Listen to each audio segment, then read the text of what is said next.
Welcome to the Working Class Podcast, the podcast where we dive into the stories and struggles and triumphs of everyday workers. I'm Eman. Dan saya Didi. Dalam setiap episod, kami akan membincangkan kehidupan individu yang memastikan dunia ini terus bergerak. Mereka yang bekerja di kilang pejabat, ekonomi gig seperti delivery driver ataupun rider dan di mana-mana sahaja. Di antaranya tidak mengira apa pekerjaan, apa sekalipun dan juga usia. And I'm Lando. We want to give a platform for the voices of working class individuals, highlight their triumphs and struggles, and promote awareness and understanding throughout our podcast.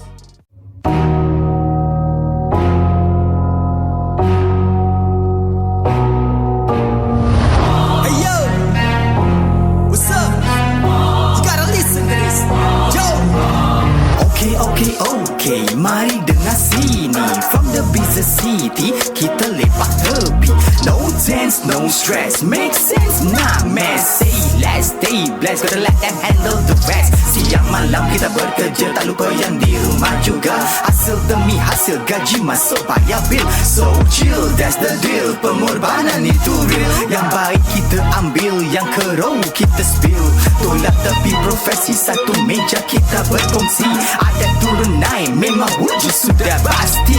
Narfa, running to and fro, keep it flow. Graveyard shifter, keep on hustling, kita go. Okey semua, korang dah ready? Ada mereka yang sedang menanti. Pay attention, ambil tempat duduk, jangan bising, jangan tension. Cause now, class is in session.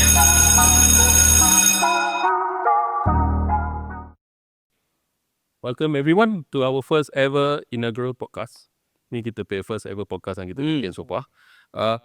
Let's start with why are we doing this? What is this podcast about? Maybe Lando, you can share what's the podcast all about. Okay, so basically, like I mentioned just now, kita nak kasih platform to raise our awareness on any struggles or any achievements yang orang ada on this podcast lah, obviously. So to have some weight to what we are discussing, I guess let's introduce ourselves. Yeah. What's our background is. Can I start with you? Maybe start with myself. In this episode, I think we will start with myself. Okay, let me introduce myself first. My name is Eman. Tapi itu nama gelaran saja, bukan nama betul lah. Okay, umurnya 43. Tak berumur jugalah kita kan. Of course, more to the north side.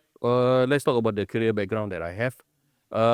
Kalau been 20 over years in this engineering business industry, we sweat across from manufacturing, from we call this train mover system, train maintenance, and now I'm in. Then from there I went to amusement park system, to roller coasters. Yes, roller coasters and ride systems.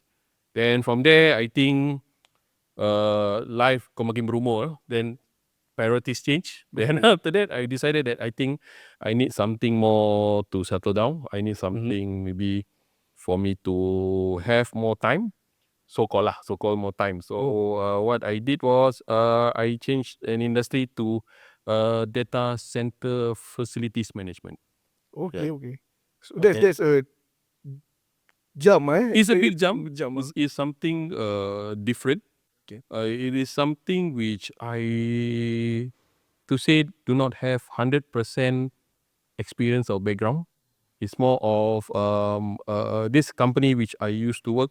I started from zero, and it gave me a platform where I started to learn from the ground up slowly on the dealings, how the works on the system, on the basically from zero to from scratch lah. Aku start learning this thing.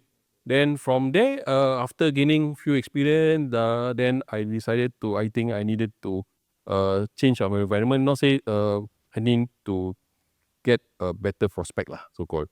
So from there, I went to change to this company where I think we are more managing purely a data center itself. So what do I do there is basically we are managing the cooling, and the electrical system. And of course, it's something like, property management. It's the same like you see like condos, maybe from shopping centers. The only difference is that for data center is 10 times more critical. The criticality of the industry is so much different where senang cakap lah, satu lampu rosak kecoh. Oh, It can be a big issue. Air menitis sikit je menjadi besar issue lah. Okay. And the worst part of this industry is 24/7 on standby. That's the worst part of the industry. But it's bukan hari-hari lah kau kena call back lah. Okay. But it's like that's dia punya pada aku yang tak bagusnya about this industry. Other than that, the experience that I have, I got from this work right now is a lot. It's getting in a lot. I'm learning every day. I'm even decided to upgrade myself due to aku rasa that during the time aku rasa aku tak boleh keep up lah. Yeah. I'm looking at something which I don't understand, and I wanted to know more, and I had to seek a different avenue where can I learn from. So that's where I decided to upgrade myself, and from there that is how it works lah. Basically from the experience that I have right now. Bakat data center sekarang kau dah berapa lama? Data center total in total is about 10 years. Coming to 10 years lah. But the current one is coming to 6 years. The current company. The current company working about 6 years. Before that banyak skip sana skip ni aku tukar kerja juga. Okay. Because I didn't find what I wanted. Because when the age when family comes in, you need to find something which also accommodate to your families. Yang boleh for example the punya benefits boleh help you the family, the spouse. So Macam work-life balance. work-life, Looking at it. nak cakap work-life balance okay lah. 24/7 lah balance. Bro, ni job terus orang cakap tak nak work-life balance. Okay. Dia after 7 dia can call you. Kau nak hari boleh cakap kau boleh lambat lah. Kau tak ada boleh cakap kalau orang rumah telefon you kau apa nak balik you tunggu lah. Kalau dia pun faham lah. Dia cakap you tunggu lah. I got something on. So dia tahu dia akan okay wait. Dia akan won't ask any questions more. Sebab dia pun tahu she understands the criticality of the work. That I need to solve it there and there. Especially with customers yang rewel. Orang they are very they want answers quick. That's the difference lah. If you are comparing to a condo kau deal with residents bising kau kan aja, tapi benda tak gerak pun tak apa. Okay. Benda tu boleh drag pun tak apa. Sini benda kalau bising dia nanti dia hari-hari benda tu akan datang balik. It keeps recurring back to you again, keep asking the same back question. When is this gonna done? When is gonna get done? But where did it start? Kau punya like facilities, where did it? It started where I had an offer from this company. In 90s, it was a place somewhere in Changi. Tak boleh cakap lah. Tak boleh usah very secure environment. Okay. So the place was, itu lagi aku masuk, when I join in, I know nuts about it. I know nothing. Then how did you get in? Because it was the same company, it was an internal transfer. The current site that I'm having, we were another company, dah kira tak ada contact lah, lost the contract. So we lost the contract for that site. So we had to go somewhere. So either you stay or you jump over, or you leave, or you change consider like another department lah, basically.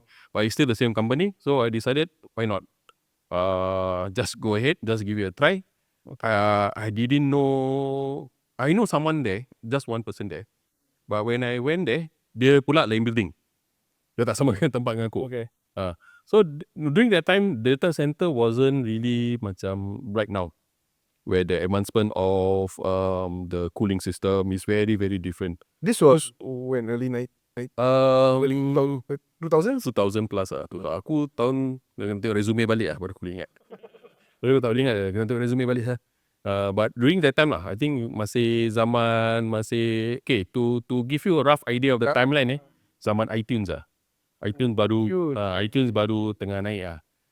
Because the time Pak Kerja boleh buka iTunes Malam kerja malam kan, boleh buka iTunes. So during that part, kerja aku simple je. Duduk kat kerusi, kalau orang call pergi attend. The Call person, untuk apa? Call untuk apa? call for example cooling system failure, electrical issues, pasang maybe diorang nak pasang rack baru, that's the UPS building system down. This is the kind of things that aku did last time lah. And I know nuts about it lah. Aku basically tanya one thing about me is when aku tak, if I don't know anything, I will try to ask until I get the answers. That's something about myself lah. That what keeps me motivated to work every day. When to know something is something aku really need to know. I won't take the word no. You just tell me the answer. Okay abang, like that lah. I won't take that as an answer. Okay. But your background wasn't. My background You didn't come from this so-called, if I may say, Facilities. facilities. No. My background was basically repairing trains. I was working. Train as in MRT train. No. The first before that, I was working with SkyTrain dekat Cheng Airport. Okay. During that period of time, it was Terminal 1 and Terminal 2 je. There was a SkyTrain. So when the Terminal 3 bila keluar tu, aku dah keluar lah. Because of dia orang dah tukar contract lah. So that part tu aku keluar. So that is the period of time where you can have the rough timeline. What year was it? Okay. So was doing train repair work, macam consider macam, and the best part, aku I have no studies in it. I was studying in electronic. I was doing a lot of mechanical work, Okay. changing motors, changing tires. Tak ada kena terus lah. Tak ada kena-mengena tu.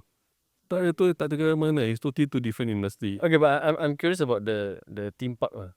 The theme park. So what happened was that before the theme park, I went to work with Sentosa Monorail.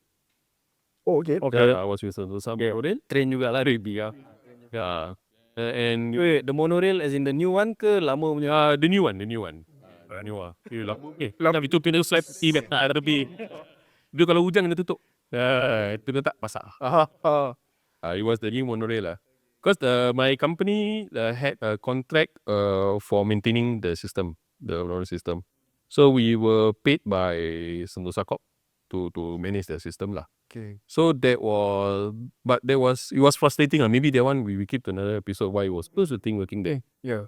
But basically from there, I tentu kata nak kahwin. So kata nak kahwin nak cari duit lah. So cari duit, gaji nak kena naik lebih apa. Okay. So minta bos, naik gaji lah bos. Can increment lah bos. Bos cakap apa? Cannot. Because why? Of work issues, maybe because of tender issues, of the manpower headcount and everything. So they couldn't accommodate. So aku cari kerja. Then coincidentally dapat with this USS lah. Dan cakap USS kalau courses satu je Singapore kan. USS. So got to work in USS. I say okay lah. So bila they counter offer pun, I show them the pay that they gave me. Was two difference. So that was another experience by whole self lah. Sana I was lucky because bila aku masuk, I had to take care of a ride where it was still in project phase. So I get Not open to public lah. It was not open to public yet. It was still in consider project phase. Was working with Americans, engineers, programmers. So can you tell us why the roller coaster came out so late? I know it was held up lama kan tu. Roller coaster, there was a few reasons. No, but to sum it up is basically we wanted to ensure safety. Safety for the guests, safety has it to be. The safety part has to be implemented.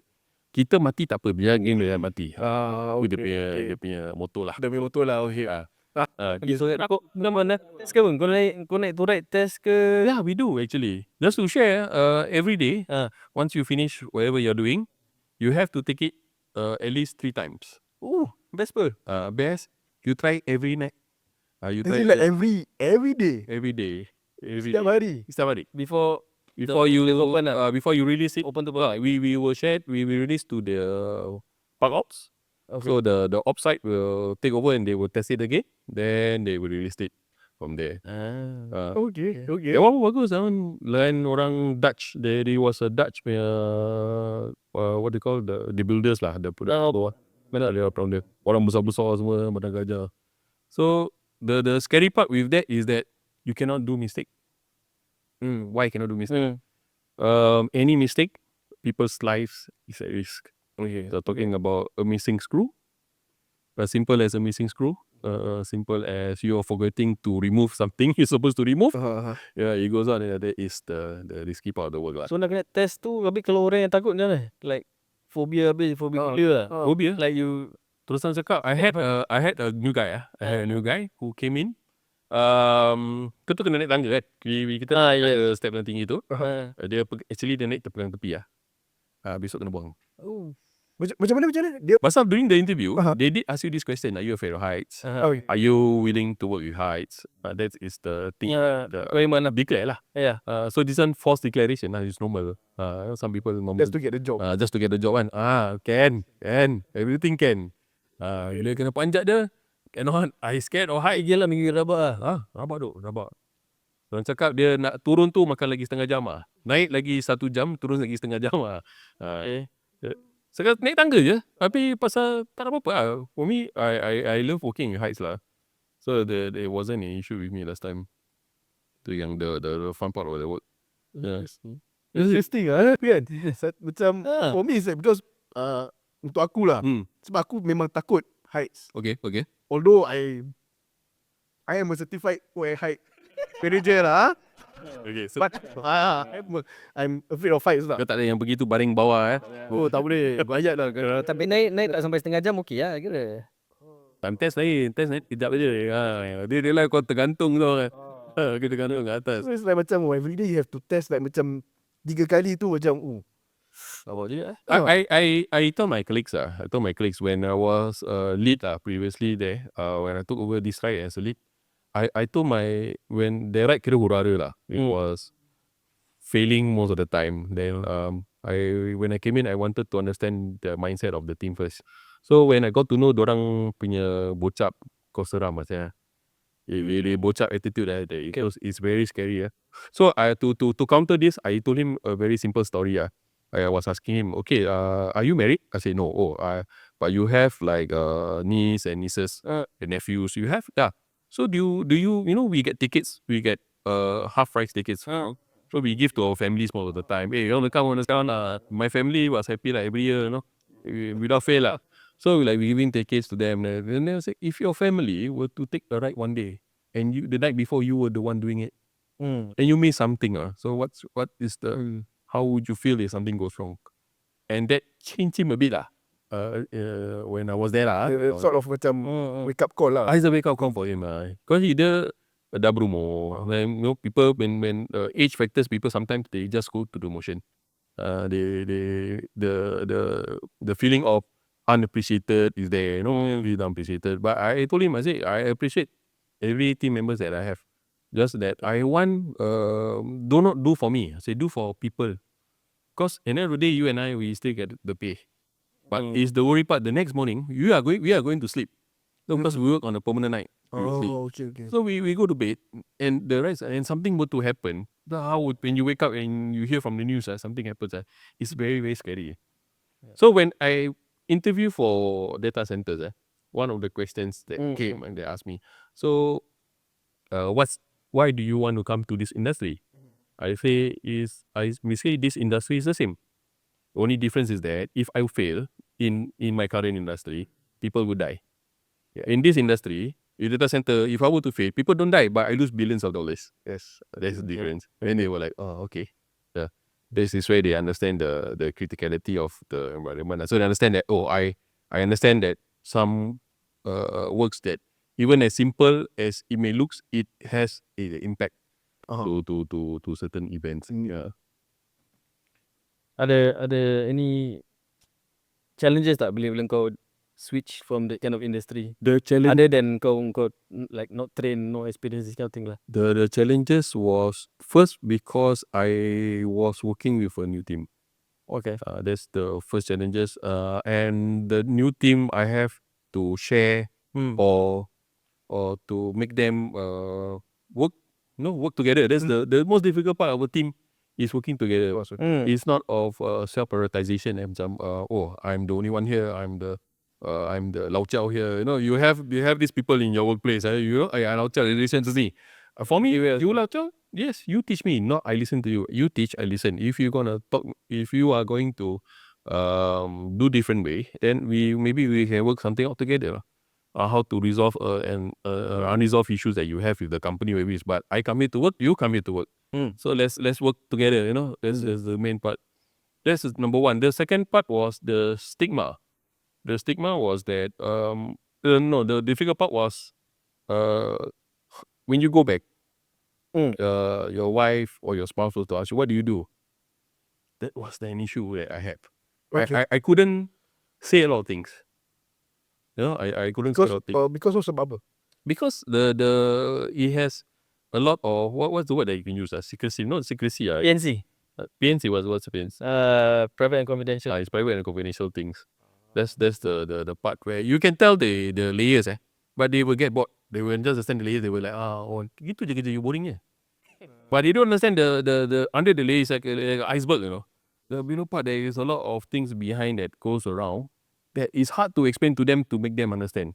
Like for example, if I were to work in roller coasters previously, I can go back to them and tell them, oh nari to coaster macam gini and they macam excited because they don't nampak. Diorang nampak dengan mata diorang, they can see it very clearly. For this industry, they don't see it. Because it's Tuan cakap, these four walls are within these four walls. The you can't even see Tuan cakap office aku sini tak ada tingkap lah. Simple as it. Office aku sini tak ada tingkap. Okay, understand. So when I go back, sometimes you want to let out. You want to share what you do at work, but it's very difficult because they won't understand the how we feel. Macam tadi gini dan dia macam even my kids my daughters until today they keep asking me, what do you do? Can I come and see? I say I cannot bring. If I can, I will bring you. I definitely will bring you. I cannot bring you to go and see. Do you have photos of your work? No, I don't have. Okay. You have videos of work, so I don't have any photos or videos at work. Because we are not allowed to share these photos publicly to the outside. Because of course for PNC lah, as Lando mentioned, that's the hardest part to me lah. The difficulty about this work. And people in this industry tak banyak. Dia ada, we call it a niche market lah, so called. Yes. The someone in this market, they're divided by two different sections. Mine is more to the facilities, where the other section is more to the IT side. So kalau if I were to tell people, aku kerja ni nanti macam lepak kat luar, macam lepak kat jumpa members. Macam mana kerja kau kerja aku itu lah, gini itu je. Nak jawab apa, nak cakap apa macam It's very susah. Yeah, it's very good to have a sharing session with your friends or even to your families, So you just say, kerja apa? Data center. So when you tell them data center, kerja komputer. Itu je yang tahu. Komputer. Komputer. Cakap, no, I don't deal with computers. I work with a computer, a laptop lah, but I don't deal with computers. Computers are there. But I don't deal with it. Because mungkin people don't understand the broadness of the industry. Yes. The broadness, one thing, and the impact it has in the industry have to people's life, which they are not aware. I give you an example, COVID. Okay. COVID was a very good example. People was worrying about not getting a job, business, they worry about businesses. We were working non-stop. Because why? Half of us need to be at home, half of us need to be in the office. So we swap, So the one who has to be in the office, wow, you are running here and there, you are getting things done. You have vendors getting sick of COVID, then you need to make arrangements and all this to comply with standards that you have. And that's the difficult part. And if I have a colleague who comes from the building industry also. He was from the FM industry. So he was managing a shopping center. So when he joined over, he got surprised. I say, ini licik apa? Even for him, he has 12 over years of experience in this facility industry. Bila dia masuk, he was telling me, licik lah. The word come out always licik, licik. Say that is the word. Then that is how you have to adapt. You have to adapt to change. Hari-hari audit tak habis-habis. Certification tak habis-habis. And dengan cakap customer, customer tak habis-habis. customer that they told me. So this is the challenges lah that we have, and the team also, you know, they also nak kena jaga, you know, to have a consist, because unlike lain tempat, you macam for example your job or what, you have a big team, maybe 6-7 orang. Ini we have a very small team, very small team to manage the whole building, and it's not easy for them. Basically, the main common problem is ambil cuti. Okay, because Nak ambil cuti. you are running, one thing is kau running 24 hours. 24 hours. The place never sleeps. Jadi roller coaster pukul berapa dah tutup. Park dah tutup, close down, then baru kita masuk. So kita kejar time untuk park opening aja. Ini ada tutup. No, it doesn't sleep. That's the problem. Just like recently, past few days ago, alamak. No, calls, pukul sampai 2 pagi, Then I just like told my wife, I need to answer the calls. Maybe we go back home lah. Because I need to go off if there's a need to. And they okay, can they faham? So basically you are on standby all the time lah. Yes. Kan? 24/7. 24/7. 24/7. Holidays macam terus. Probably berjalan terus. The only time if I go overseas. But then also, if there's need to reply, you need to reply. Oh, okay. If there's need to reply, you need to reply. Like my boss who used to say, the only place that you need to reply when you're in North Korea. Because North Korea no internet. It's the only place that you need to reply when you're in North Korea. So other than that, you need to reply. Even a colleague of mine who went Umrah, on the way nak pergi sana, also kacau.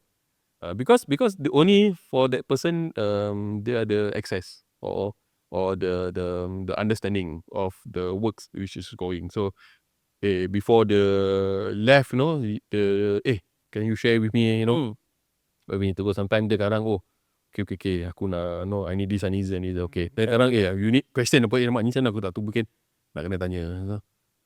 That's it. Okay. Okay, so maybe kita tarik balik sikit. So like why this podcast? Like what's the Why what's this the- podcast? why- Because what made you know the main reason why I wanted to do this is to share the experience I have. One thing, because I was struggling with identity lah, with work identity. What I with the cert that I have, and going through the motion of getting jobs, tukar-tukar. Then suddenly I have difficulty. Then I don't understand macam mana, Then when I'm at this level, then I wanted to share what's the cohesive about how to make things work, to share experience and knowledge lah, basically to the rest. That's the whole idea. And of course, previous, you confirm kau pernah kerja, rabak, And from there, what's the takeaway from these previous places that you work? No, I even worked as a Grab driver before. So I know people will cakap aku, kau tak pernah buat Grab? Mana kata, aku pernah. Pernah buat Grab, aku pernah kerja kuli, kerja cleaner pun aku dah pernah go through. So this is an experience which I feel that I wanted to share with the masses out there lah. That's the whole idea. Okay. Yeah. And of course, I wanted to raise awareness of the number one is kita pay rights. Okay. Surprisingly, I'm telling you, there are people when they sign a letter, when you join a company, you are excited. Oh, aku dapat kerja ni. First thing kau tengok apa? Gaji. You tengok gaji tu. You look at the pay slip, how much they're paying you. The rest all you don't bother about reading through the rest of it. How much? Maybe kau tengok gaji, kau tengok leave cuti berapa. The rest of benefit. Benefit pun, are you going to through the fine details? I think benefit besar-besar kau tengok MC boleh claim berapa. Kau pergi klinik kena bayar ke tak? So macam bila kau baca tu, MC 14 days okay lah. Ada kira MOM punya Regulation lah. tambah lagi satu. Notice period berapa? Notice period bila 30 hari ke boleh resign. Ada sampai 6 bulan pun ada. Ada 6 bulan baru boleh resign. Level apa sure? Tu level tak tahu apa level aku rasa. 6 bulan baru kau boleh resign. 6 bulan 6 bulan. Pasal aku tak tahu that position susah sangat nak fill aku rasa. Okay. But I agree. I've seen some people who bila dah start kerja, they ask questions that Sepatutnya kau dah tanya HR ni. Yeah, correct. Kenapa kau join baru kau tanya? Correct. Like, When in the best part, when we ask them, they are unaware. I give you an example. An example. This guy, he don't even know what is his position. That is the scary part, bro. So when the maksud tu? when I ask him, when he's just joined, I ask him, hey, what is your position? Oh, technician. I said, are you sure? Because you are someone, you're holding a diploma and you have experience. I think if I'm not wrong, you are somewhere in the engineer role. No. Because the HR tell me I can claim 1.5. I was like, okay. Have you go through your LOA, your letter of employment? Belum lah. Aku tak tengok lah. Aku tengok gaji okay lah. Okay. The complacency is there. That was the scary part. So bila kita go through, then dapat tu pasal tempat aku engineer dengan below engineers getting OT lain, remuneration pun lain. Okay, benefit pun lain. Maksudnya benefit sama lah, but I think the remunerations are more different. Especially OT payouts are different. So I told him, I ask him, why I'm asking you this, because Ani, when bila nanti kau nak submit kau punya timesheet, at least aku tahu what timesheet for you to use. Okay. Kau pergi check dengan HR. Mana kau punya LOA? Oh, tak tahu lah. LOA pun kau tak tahu mana. Okay. LOA pun kita tak tahu mana tau. That's the scary part. So what happened was that he went to check everything. Oh man, aku ni aku engineer. Okay lah. So engineer OT is Beza tu. engineer is gini macam period lah. Macam period. Tapi HR bilang aku 1.5. I cakap no. Yalah, correct lah. Kau tanya HR apa? Oh, aku tanya HR, what's the rate for technician OT? The HR reply correct. They did nothing wrong. Sebab dia ingatkan dia technician. Correct. Dia salah faham lah. Yeah. Bukan HR salah explain. Yes. So the questions, the right questions was not asked. For me, if I were to go interview, I will ask a common question. The common question I will ask the interviewer, right? Why are you working here? Okay. 50% of them will keep quiet. Why is working here how long? Or maybe they will say 3 years, 5 years. So I will ask them, okay, so why are you still here? That is what You will I will ask them. Because then after the interview, they will ask you, so you have any questions for me? Yes, I have. Okay. This is the common question I will ask. Say why makes you work? Why are you still working here? And how long you be working here? And why are you still working here? Because why? I need to know by how long or why are they working here. So at least I know, okay, I know that I will be working this person and this is how his mindset of why is he working there. So it's easier kalau dia cakap, oh aku kesini makan gaji, okay, ada amigos calon manos lah. Kalau pasal interview, banyak cerita kalau nak buka pasal interview. We get an episode for that lah. Typical interview questions. Typical interview questions. Yeah. Too many. Yeah, maybe that requires another episode on its own. Of course. And I think I also have some where where I go through weird interviews, questions asked by the interviewer, and I think there was once, I think the interview went about 2 hours. 2 hours interview. 2 hours interview. There was Pernah? 2 hours interview. Questions keep on asking. Because why? Kau yang tanya ke dia yang tanya? Dia yang tanya. Okay. Sebab the very reason sebab as you mentioned, is how I do not have a background or a strong experience in this industry, but I managed to answer most of the questions that they were answered, and they are curious. Why are you able to answer this? Okay. You are not trained, but you are able to answer. I told them I did my research. I did a lot of research before I come here. I tried to understand what is the work I'm going into, and try to understand and the job scope lah. Basically, what is the JD job description, JD job description of it. So that's the thing. And of course, this, like I said, the interview question that we ask is good to share with people out there who's looking for work. They are ada some people mesti sekarang interview selalu tak dapat kerja. Asal tak dapat? So salahkan interviewer, salahkan company, salahkan members who recommend dia. Kau recommend aku macam kerja apa ni? Okay, aku recommendkan nama aku, tak dapat. All these kind of things kita nak kena, I think we can talk about lah. This is the reason of it. Of course lah, kita boleh share kita punya inputs lah. Yeah, the input that I want all of us to share lah, not only myself lah. to have an input in this. So that's the reason aku this podcast, and aku find that currently tak ada orang bikin. That is the, mungkin ada, tapi tak pernah dengar lah. Aku belum dengar lagi lah. Bila aku Not as deep, as detail. maybe in Singapore context aku rasa tak ada. Mungkin tak ada. For maybe kalau in talk about in dorang punya podcast regarding this, mungkin berbual pasal how to survive office politics, how to talk to HR, that kind of thing. Well, right, but to be from the level kau layman, because we from a blue collar kita layman, sometimes we are layman who from the ground up go through the hustle from there, then can understand the punya problems and what do we see lah. Tu aku want to share. So like now, once at this age, mostly aku sekarang more to sharing. I love to share the even to my team, blah, korang no, I'm not gonna go marah-marah korang, no point. No, it's about sharing. The thing is that you have to understand what you're doing. Why are you doing it, and why you're doing it in the first place. Pasal banyak. So you'll be surprised. You'll be surprised that people who comes, they with the mindset of coming to work just to come to work. Banyak. Banyak. You understand? It's very common, and it's scary lah. I mean, especially at that age, itu usually umur dah 50 plus, then aku understand. Because of the age, dia orang pun tahu career progression. Time tu dah retire ya. Career progression pun dah tahu, okay, aku my career progression is so and so. Where can I go much? So, and that point also, from there, for them also, what do? They also need to understand that what on the career progression, what do? They need to, at that age, I think they have vast amounts of experience. It's best for them to share instead of just lokek. Kau dah lokek. Ni aku tak tahu. Jangan tanya aku. Lokek ilmu. Tanya aku.